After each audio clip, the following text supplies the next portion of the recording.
இப்படி நம்மளை தாயன்போடு அள்ளி அரவணைச்ச தமிழ்நாட்டு மக்களுக்கு நாம் எப்படியெல்லாம் துணையாக இருந்தோம், எப்படியெல்லாம் மக்களோட மக்களா இருந்தோம்னு சொல்றேன். 1990ஸ்லயே ரசிகர் மன்றமா இருந்தப்பவே மக்களுக்கு துணையா நிற்க ஆரம்பிச்சோம். அதுக்கப்புறம் நற்படி மன்றமாகவும் அதுக்கப்புறம் விஜய் மக்கள் இயக்கமாகவும் மாறி மக்களோட மக்களா நின்றுகிட்டு இருந்தோம். 2008 ஈழத் தமிழருக்கு ஆதரவா உண்ணாவிரதம் போராட்டம் செஞ்சோம். போர் முடிவுக்கு வரணும், நம்ம தொப்புள் கொடிய உறவுகளான ஈழத் தமிழர்களுக்கு பாதுகாப்பான நிம்மதியான ஒரு வாழ்வு கிடைக்கணும்னு அன்னைக்கே கோரிக்கை வச்சோம். 2009 ஆரம்பிச்ச விஜய் மக்கள் இயக்கம் வழியா நம்மளோட மக்கள் நல பணிகளை எக்ஸ்டெண்ட் அண்ட் எக்ஸ்பேண்ட் பண்ணிக்கிட்டே வந்தோம்.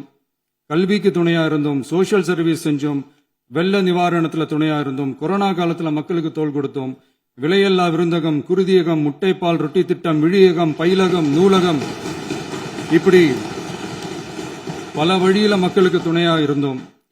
அப்புறம் நம்மளோட திரைப்படங்கள்ல நம்மளால முடிஞ்ச வரைக்கும் ஊழல் எதிர்ப்ப சொன்னோம், சமூக நீதியை சொன்னோம், கல்வியை பத்தி சொன்னோம், அரசியலை பத்தி சொன்னோம். அரசியலை பத்தி பேசுனதுனால நம்ம படங்கள் சந்திச்ச இதுவரைக்கும் சந்திக்கிற பிரச்சனையை பத்தி எல்லாருக்குமே தெரிஞ்சதுதான். இது மட்டும் இல்லாம 2011 நாகப்பட்டினத்துல மீனவர் பிரச்சனைகளுக்கு ஆதரவா ஒரு பெரிய பொதுக்கூட்டம் நடத்தினோம். மீனவர்கள் மீதான தாக்குதலை கண்டிச்சு பேசி அதுல நம்மளோட எதிர்ப்பை பதிவு செஞ்சோம். 2017 ஜல்லிக்கட்டு போராட்டத்தில் தமிழர் பண்பாட்டு உரிமைக்கான நம்மளோட ஆதரவை தெரிவிச்சோம்.